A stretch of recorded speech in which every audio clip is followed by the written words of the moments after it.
Welcome to the Mio1 MMA podcast, talking about UFC Bautista versus Olivera, the first non-numbered fight night of the Paramount era. Ironically, at the Apex, you would think they would have wanted to get a better venue for the first one of these, like make a better first impression, because people have been trying to excuse a lot of things they've been doing, like getting Diego Lopez a title shot over Mozart Evelev or Lauro Murphy, on the idea that they're trying to make an early good first impression on Paramount, because we want, viewership numbers, we want to drive the subscriptions, we want to give cards that people cannot resist showing up to take part in, to watch, to enjoy. And we get the Apex, which even when you put a good card in it, always seems like not a big deal because it's fights at a warehouse. So a failure in that department, in my opinion. You can take that however you want. You can take that with a grain of salt, and you probably should. I've historically been maybe more anti the Apex, more anti UFC than people want me to be, and that's largely okay to me. Where are the betting odds? There they are. There they are.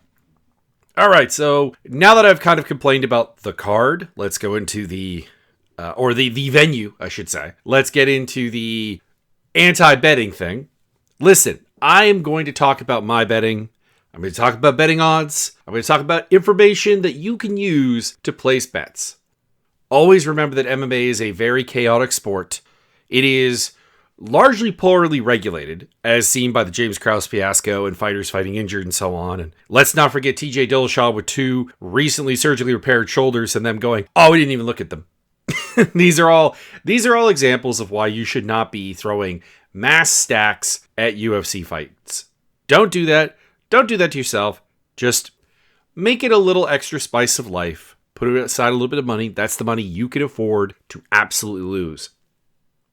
And this is also just a chaotic sport in general. Small gloves, elbows, lots of ways to cause a cut that could end a fight, trauma that could end a fight, a a fighter that is absolutely getting bombed on, randomly picking up a hot one to get a victory.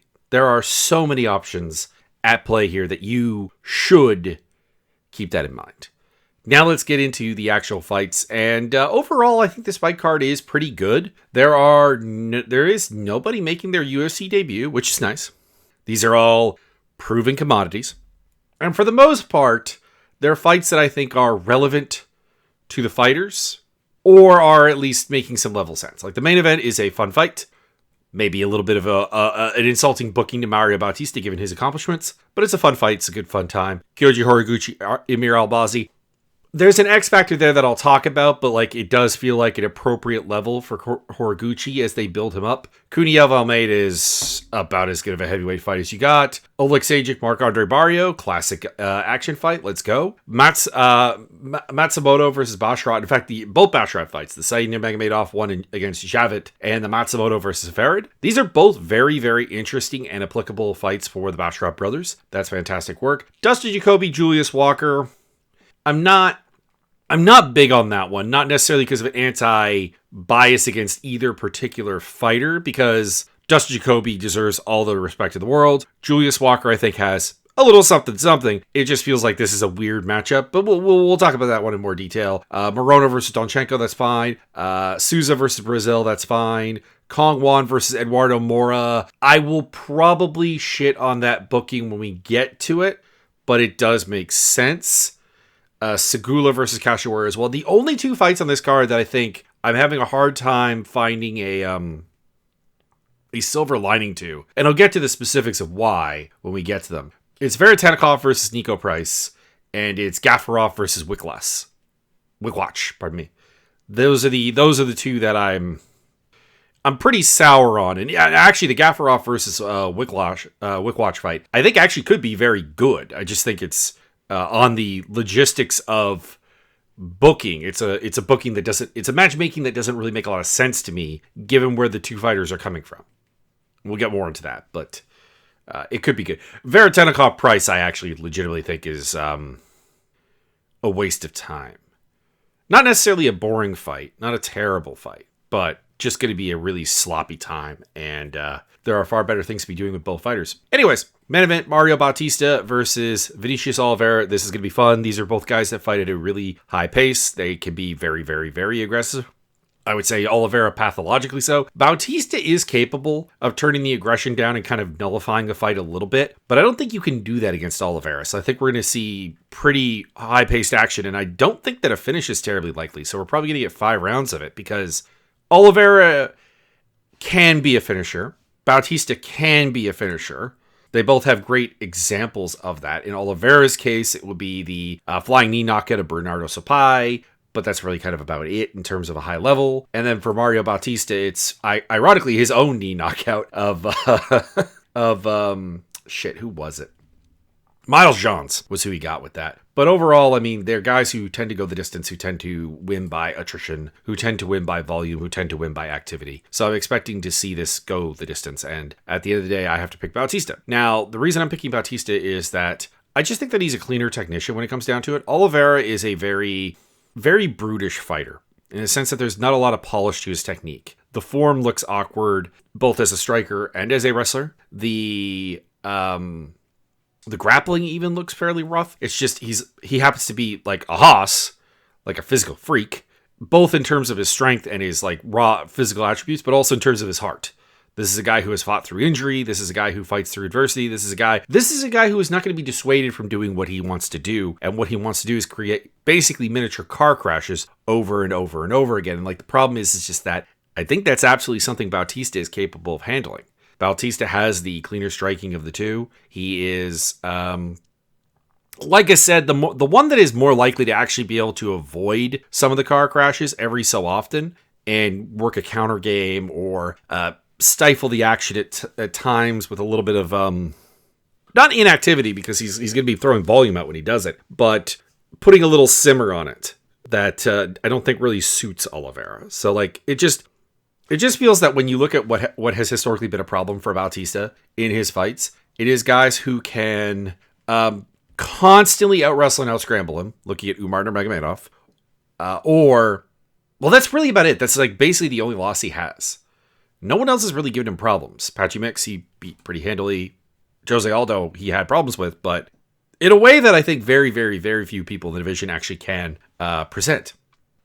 And also, he still won. But yeah, I mean, other than that, it's a Trevin Jones loss in a fight that he was winning quite handily and then got knocked out. So obviously that's on the table. I don't for a moment believe that Oliveira doesn't hit somewhere as close as to as hard as Jones does. And then there's the armbar loss to Corey Sandhagen, which seems honestly, just losing to Sandhagen in general is like, it's a very, very hard comparison for anyone else to pull off, just because of his not necessarily unique athletic gifts, but his unique ability to be creative and also to be really, really long and really, really tall. Like Sandhagen doesn't have that blinding speed, that blinding strength, that blinding explosiveness that we usually talk about when we're talking about a fighter's physical gifts. But he does absolutely have unique physical aspects. So I'm going with Bautista by decision. Oliveira tends to wear people out. I don't see that happening to Mario Bautista. There you go. I'm not going to be super surprised if something different happens, because Oliveira does have, he has dynamic freakness. He does have, like I said, a mentality and a toughness that is going to be hard to corral for 5 rounds. I just think that Bautista can do it. And betting odds wise, Mario Bautista is the favorite, minus 160 to minus 180. It makes sense. Olivera is plus 135 to plus 143. The over is favored by Vegas as well. And I'm imagining Bautista by decision is the most likely outcome. Yep, it is. So Mario Bautista is my pick, and I'm basically just going with the betting odds, I guess, on that one at that point. Then we got Amir Albazi versus Kyoji Horiguchi. On first glance, this fight looks like a really good piece of matchmaking, but it kind of falls apart. And what I mean by that is that Amir Albazi has not officially won a fight since 2023. And in my opinion, has not won since 2022, because I thought he lost to Kai Kara-France. And I know that that's only one fight. Brendan Moreno is the only loss in that time period. But there has been serious injuries to parts of the human body that do not heal well. That we do not have a good track record on recovery from and return to what we were. And at 32 years old, Albazi was a guy who I thought needed to learn, get a lot of cage time, and improve if he was going to ever hit his absolute pinnacle, which was the fact that he definitely a powerful wrestler, a guy who hit pretty hard, who had some durability, clearly has a pain threshold given what he's been going through, but a guy who was a little robotic, a little clunky, a little bit stiff, and a little bit lackluster in terms of finding problem solving when things were not working. He would start fights strong and fade over the course of them, not because of cardio, not because of lackluster conditioning, but because he did not have a secondary approach to any kind of fight that was going to work. So, given that, I don't think this is actually a great matchup. And I tend to have to take Horiguchi very easily. I mean, there is always the question with Horiguchi that he is 35 years old. How close is he to 36 out of curiosity? No, he turned 35 not too long ago. So he's 35 years old. And there is always that question at flyweight in particular where people will fall off. But excluding that, Horiguchi has the better striking game, both at range, in the clinch, and in the pocket. He has the better scrambling and more diverse grappling game. He's probably not the better wrestler of the two, but he can figure out what is working for Albazi and take steps to actually adjust during the fight in a way that Albazi just does not do, ever. And I have to take Horiguchi by decision as a result. So, kind of similar to a degree to the Tadger Ulanbekov fight, but actually think ironically more favoring of Horiguchi because Ulanbekov is not the athlete Albazi is. He doesn't have the potential that Albazi has.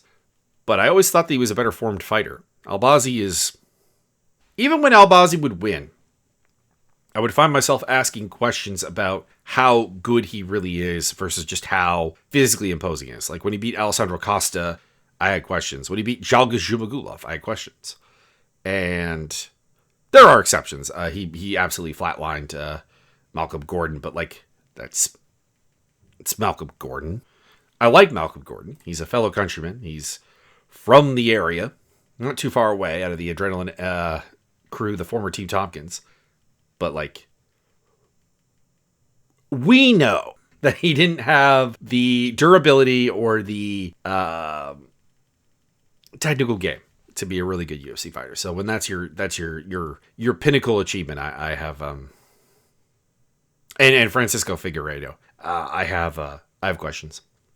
Anyways, Horiguchi by decision. What are the betting odds currently standing at? Horiguchi is a sizable favorite. A little more than I thought, honestly. Minus 410 down to minus 350. And Albazi can be found at anywhere from plus 260 to plus 300. It is an over. It is probably, I'm imagining, Horiguchi by decision. So, again, I have the same read as the betting gods and the betting public. Whether that's good or not, you can take your pick. Gelton Almeida versus Rizvan Kuniev. Listen, it's about as good of a heavyweight fight as you're going to find. Kuniev is a well-rounded fighter who has reasonably achievable cardio, and Almeida has... So the problem is essentially Almeida. Almeida is either incredibly overwhelming on the ground, goes out there and instantly puts you away, or we're in for a really, really long day.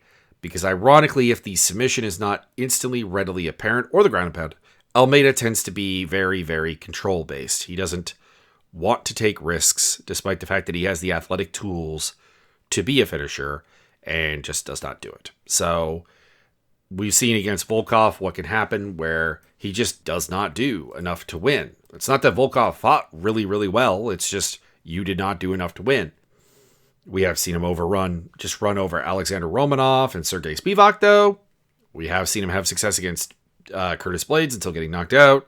I don't know. I don't like picking him. I'm going to go with Kuniev to survive the early going and pick up a TKO. But I don't really understand the UFC's desire to push Kuniev the way they have. Like, they gave him Curtis Blades in his debut. Now they give him Gelton Almeida. That's 2 top 10 fights. Like, let this guy go and... actually get a win, because his pre-UFC highlight is beating Renan Ferreira and then testing positive for, let's see here, anabolic steroids, drostansylone, metonolone, buldamone, and 19-norendrosterone. I'm bad at pronouncing these. Don't blame me. I don't know a lot about PEDs. Despite being an MMA fan for a really long time, never touched them and never really wanted to learn about them, to be honest. That's the highlight of his career. Other than that, it's beating Hugo Kuna. It's beating Anthony Hamilton, who's a long-departed UFC fighter. A couple of guys with some decent records who I really don't know enough about. Maybe they're good, maybe they're not. So this would be his biggest win if he were to beat Jailton Almeida. I'm going to pick it to happen, but I'm not going to be surprised if Kuniev just gets taken down and nullified. That'd be dull. I guess I'm picking the exciting option, I guess. And I am picking the underdog here because Kuniev is plus 120 to plus 130, minus 150 to minus 162 on Almeida. So I'm going to go with, as long as we're going with the sort of out there picks, I am going to go with Kuniev by TKO because Almeida, I don't know. I think he hits hard enough and he's mean enough. If he gets on top of Almeida, he'll actually pound him out. That's my thought anyways, but not really looking forward to the fight. We'll see. Michael Oleksiejczuk versus Marc-Andre Barrio. I am looking forward to this fight, but unfortunately I don't have a lot of faith in Barrio to get the job done here. What I'm saying here is that Barrio is 1-4 in his last 5, and his lone win is over an incredibly cooked middleweight by the name of Bruno Silva. His chin is failing him, which I think he absolutely needs because his style is brawl, basically. The only times Marc-Andre Barrio has a calm, nullifying approach was his random fight with Chris Curtis, which never really got going. It's one of those ones that shows a lot of strikes landed, but if you watch it, not a lot is actually happening.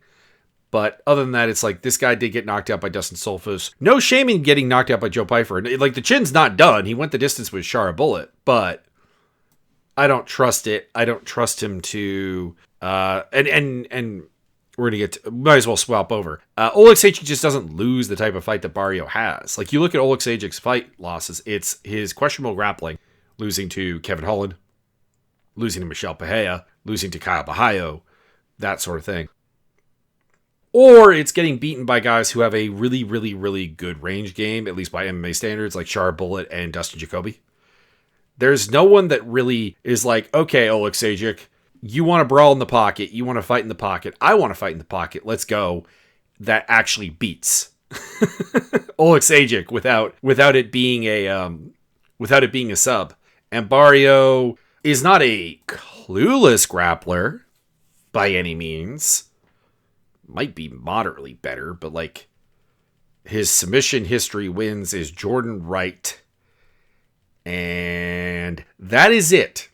You have to go back to his amateur days when he beat Jonathan Chrétien by guillotine choke. So he's got 2 gillies in his career, and that is it. So I'm going to go with Oleksiejczuk by TKO. Decision's also on the table, but I think the toughness of Barrio is gotten downhill enough that he can be finished by Oleksiejczuk. But yeah, I don't really know. Well, I can't say that because I've seen Oleksiejczuk shove his head into submissions, but I don't really know what a Barrio win looks like outside of Oleksiejczuk just combusting. So Oleksiejczuk. I'm nodding my head here. Oleksiejczuk's got to be the pick. He's minus 430 to minus 500, so I'm not out here on a ledge. Barrio is plus 300 to plus 380. And the fight is projected to go under, and Oleksiejczuk is projected to win by TKO. So I am, unlike with the Kuniev pick, I am not alone in my suppositions, or at least putting my good name on that. John Matsumoto versus Farid Basharat. This is fun. These are 2 fighters in a very similar spot. They've had a lot of UFC success, 8-1 record combined. Lone losses, Matsumoto's lost to Rob Font, no shame there. And they are both fighters I am waiting to make that next evolutionary step in their game. And they're young enough to still say that. They're both under 30. And a lot of development could still theoretically be done. Matsumoto has cardio, he has the power, he has strength, he has the pathological aggression to be very good. He's just lacking technical ability. And also, I think what he's really lacking is an ability to define how a fight is going to go. Because for all of his aggression and his strength and so on, you look at the fights with Brett Katona, with Miles Johns, and even Dan Argueta, there were moments when those guys, who outside of Johns have limited physicality, were able to define the fight. And then in Johns' case, well, he's not limited physically. He is limited on a technical level. He's just very, very samey, doesn't really evolve or develop during the fight. So it is concerning that like every fight Matsumoto has is like a real competitive war. It's really fun to watch, really enjoyable, but it does suggest just limitations to him as a fighter that he has to figure out. He's 26, so maybe he will do that. And then Basharat is a little bit ahead of the game there. His fights are still pretty competitive, but he can dominate. He can define a fight. And the guys who have given him real trouble are at least quite oddballs, like a Lapalus or a Damon Blackshear. So he's there. It's just I want to see. I guess what I want to see from Basharat is more dangerous aspect, because he goes to decision pretty regularly. His only UFC finishes over Clayton Rodriguez, and even against really relatively low grade competition on the regional scene, he had a tendency to go the distance against guys that maybe it shouldn't have been. There are exceptions, of course. He has like first round stoppages and third round stoppages, but there's it's just there's a little bit of like a tendency to put an exclamation point on things. But yeah, he's 14-0 as a professional, and he was undefeated as an AM2. He's on an incredible win streak, and you got to respect that. At the end of the day, I think I'm going to go with Basharat. The question, I guess, is that in general, I've seen Matsumoto against probably slightly higher level competition than Basharat. Maybe that's coloring my view here. Basharat's biggest win is Chris Gutierrez, and I've always had limited faith in Gutierrez. We'll just put it that way. And in Matsumoto's case, we have seen him fight Rob Font, Miles Johns, who are good fighters, like legitimate UFC level fighters. I'd have competitive fights with them. So maybe I'm just letting the level of competition fool me. But I am going to go with Basharat. He feels like the cleaner striker of the two. He feels like the more lockdown guy on the ground, even though I think getting Matsumoto to the ground is going to be very, very hard for him. But yeah, there's that ability for him to just like win a round outright. Whereas like with Matsumoto, it's like even rounds I've scored for him, it's like, did he win that round? And then you watch it again and things start to kind of change. And maybe you still stick with him, but like things start to change. Whereas like, no, Basharat has moments where it's like, no, Basharat is winning this fight. He's winning this round. He's cleaning up. He's doing the thing. And the betting line is, I think, a little bit wide here. Basharat is minus 275 to minus 310. That's a bit weird. Matsumoto is plus 250 or plus 210 to plus 240. Yeah, I think that's a bit wide. There's value at Matsumoto at that odds. I'm still picking Basharat. I'm not going to go back on that, but I do. This is one where I think that like, well, I agree Basharat should be the favorite. It should be like kind of like Mario Bautista level favorite, not. Well, I mean, I guess he's a bigger favorite than Almeida and Bautista. The only person we've talked about so far that are bigger favorites are Horiguchi and Oleksiejczuk. And this is a fight I'm looking forward to and expect to be way more competitive than those ones. Dustin Jacoby, Julius Walker. We keep this short and sweet. I'm picking Jacoby to win. Walker has something. He is aggressive. He is big. He has reach. He has the athletic gifts of a reasonable fighter, but good God, is everything he does really, really raw. Really, really raw. I think that this guy got to the UFC just too early. He's got the heart, by the way. Dude went out there with Alonzo Metafield, ate some really reasonably hard shots, and like took him to the third round.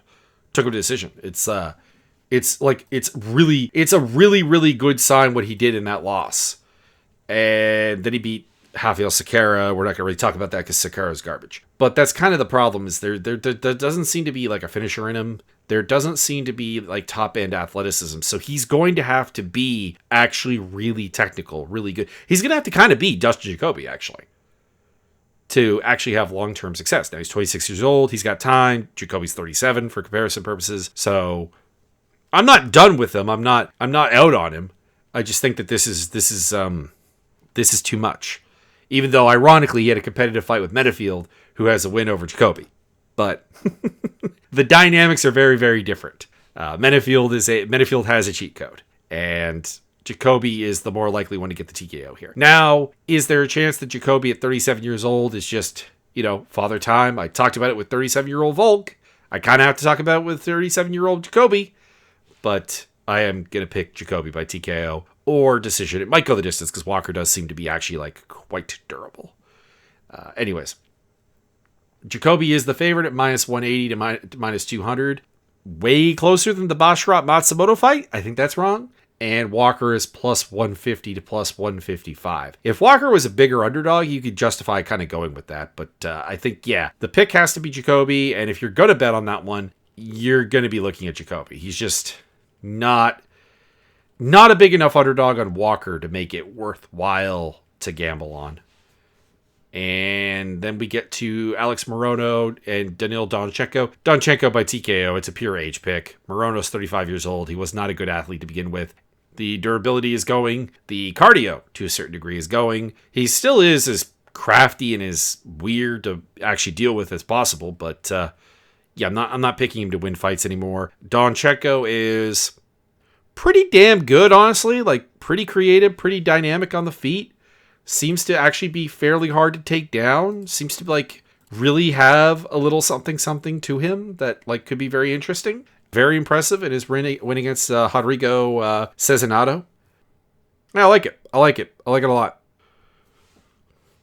It's a good test. It's how you use Morono.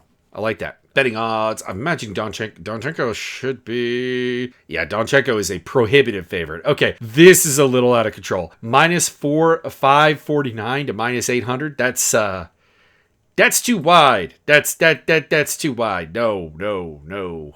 I'm not willing to go with that. So if you're going to bet on it, bet on Morono, who is plus... where's the lowest end? Plus 400 to plus 500, but I'm not touching that either. But so this is a do not bet fight. Like there's not really a lot of reasons to assume Morono's going to win, but Donchenko has not shown enough to be that kind of a favorite against anybody in the UFC. Nikolai Veretennikov, Nico Price. This fight sucks. This fight just blows. I don't really have an interest in seeing Nico Price fight at this point. He's not that old. He's 36 years old, but like his age is showing. And he always had a weird style that was always kind of annoying to me, always kind of bugging me, because it relied on being very randomly dynamic, and I just don't think he is anymore. I think he's still big and strong and could be a problem for people who need to wrestle him, but that's about it. And then I'm not interested in Veretennikov either, because his fights have been kind of crap, and I think his key to winning is just being big, and... that's not fun. I'm going to go with Veretennikov by decision because I'm not picking Nico Price at this point, but that's it. He's on a full camp. Price is coming in on short notice. This was supposed to be Veretennikov versus Jose Enrique Souza originally. And actually it was supposed to be Souza versus Nolan. And then Veretennikov stepped in for Nolan. So, like, can we just not do this fight? Like, you don't have to keep Veretennikov on this card. He wasn't supposed to be there to begin with. And this is a waste of time. So, anyways, rant over. Not looking forward to this fight. And Veretennikov is the favorite at minus 270 to minus 295. Makes sense. Price is plus 210 to plus 220. Again, another case of I'm just not going to bet on it, really. Bruno Brazil versus Ketlin Souza. This is a pure physicality pick. I like Souza. She adapts reasonably well to fights. She's got scrap. She's got heart. She's pretty well-rounded. So fight IQ plus scrap plus well-rounded plus durable plus cardio. You love it, but there's just no horsepower to her game. She does not hit hard. She does not dynamically submit people. She does not bring a lot of speed to the game. And her UFC run has been marked by that because it's been pretty poor. It's a win over Mardik Man, who should never have been here to begin with, and a win over Yasmin Hauergui in the first round. By the way, beating Yasmin Hauergui in the first round, that's just a Yasmin Hauergui problem. She takes forever to actually warm up. And then, competitive enough fights with Pierre Rodriguez and Angela Hill, and a loss to Karine Silva. Like, she's fine. She's tough for anybody. But Bruna Brazil actually has, skills and physicality. Like, Souza probably has the better game, really. But it's just not enough to make up for the fact that Brazil is stronger, faster, more powerful, taller, longer. All of the physicality is there for Brazil. And it's not like Brazil's a bad fighter. It's not like she's just like an athlete or whatever. She's actually put together a fairly well-rounded game of her own. She can clinch, she can fight at range, she can take down, she can work ground game. She's lost a fair amount in the UFC, but it's to Kong Wong, Loma Luke Bumi, who are very, very, very good. We'll talk about Kong Wong in a bit, or Wong Kong. And, I'm going to butcher her name forever. I apologize. And then back to the losing to Denise Gomes. She finished Marnik Man, something that Souza couldn't do. She has beaten Shanna Bannon. She's an okay fighter. She's beaten Molly McCann, who's kind of pretty similar to Ketla Souza, and Ming Shi. So I've got Brazil. I've got her by decision because Souza is a tough old veteran. And surprisingly, Brazil is the underdog. Interesting. So this will be my big bet for the week, I think. Plus 123 to plus 145. Souza coming back at minus 155 to minus 175. I'm not gonna be unhappy if Souza wins, but this, I don't know, just seems like an odd bet moment here. Said Nurmagomedov versus Javid Basharat. Everything I said about Javid Basharat or about Farid Basharat kind of applies to Javid Basharat. It's not just that they're brothers or anything, but they've clearly been so intertwined in each other's pathway as a fighter, and their coaching has been very similar. Their technical development has been very similar, that there's just not a lot of difference here. The difference is basically that Javid has actually, lost. He lost to Ayman Zahabi, and Ricky Simon got finished by Ricky Simon, which is not great. But Simone's a hard hitter. And Zahabi's on a weird run of really solid form. Can I just take a moment to glaze the oddness of Ayman Zahabi's run here? When he got signed in the UFC and proceeded to lose to Ricardo Ramos second time out, no shame, and then Vince Morales, I'm just this guy's not actually good, right? It's not going to work. And then he beat Draco Rodriguez, who cares? He beat Ricky Turcios in a weird fight. Do not go watch that fight. And then Arichi Lang, and then then it was Basharat, Munoz, Aldo, and Vera in a row. And it's top 10 Sahabi is a thing, I guess. But anyways, back to Javid Basharat. Yeah, better wrestler than you'd expect him to be. Pretty well-rounded striker, does a good job. He doesn't seem to have the power that Farid does. He's even less prone to actually getting finishes. But yeah, dudes have gone out there and he's beaten Trevin Jones. Who cares? But also Tony Gravely and Matush Mandonka, and was looking reasonably good against Victor Henry. The only question is he's on a 2-fight losing streak. Does he figure? Oh, hang on. Is this a late replacement fight? Okay, hang on. Yeah, okay. Saeed pulled out. And they've rebooked on super short notice a guy by the name of Gianni Vasquez. Do I know you? I'm not super familiar with the Mexican regional scene. And the only guy I'm recognizing on your record here. Okay, you beat Adam Antolin. Lost to Edgar Shirez. Yeah, anyways. All right, this makes that even easier. Javid Basharat. This was going to be an interesting fight with Said Nurmagomedov, but if it's going to be a replacement for Gianni Vasquez, yeah, Basharat's the pick. Do we have odds on that one? We don't seem to have odds on that one, but I imagine that Basharat would open as a significant favorite. He was a favorite over Said, which I was a little surprised by. Eduardo Mora versus Kong Wong. I like Kong Wong. She's a good striker by UFC women's MMA standards. She's been doing pretty fine. But I'm gonna pick her by decision here. But this is a really, really bad idea to give her a strong, powerful grappler like Eduardo Mora because Mora is legitimately the first big takedown threat that we've seen Song face. I think it's Song Wong. Yeah, I mean, she's fended off takedowns from like Gabrielle Fernandez and Bruna Brazil and Ariane Lipski, but they're strikers predominantly. They're not grapplers predominantly. So we are into the unknown. I'm going to pick her, but I am nervous about it, and I would not bet on her because she's minus 320 to minus 360. 390, actually. Wow. And Mora's plus 250 to plus 280. Mora's worth a bet at those odds. Just gonna say it. And then Marine Gafarov versus Jakub Wikwacz. Wikwacz. I like Wikwacz. I like Gafarov. Gafarov's entertaining enough and everything, but like it feels like after beating Patchy Mix that Wikwacz should be doing something more than this.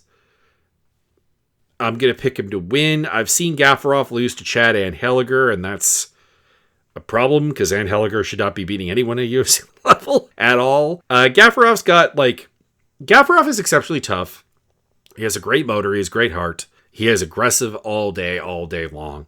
He is Vinicius Olivera without the physical gifts, basically. And that's the thing, is he's not really technical at anything, and he's not a particularly great athlete. He's just a guy who's going to go out there. He's going to try really, really hard. He does hit reasonably hard, but that's kind of about it. Like, there's not a lot of technique to how he hits people. The grappling and the wrestling is persistent, and he'll keep trying, but it's never really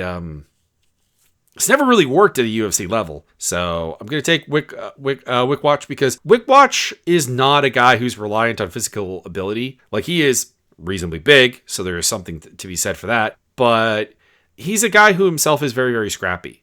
And it feels like he has more physical ability, more technical ability. Just a better Gafarov in a nutshell. And yeah, this should be Wikwacz's win. He's the underdog?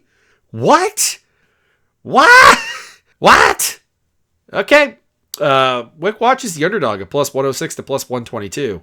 I am confused by that. Gafarov is a minus 132 to minus 148 favorite. I know Gafarov is on a bit of a hot streak. I understand that he has beaten Rinya Nakamura and Kwaiko Kang the last 2 times out. I get it. I understand that.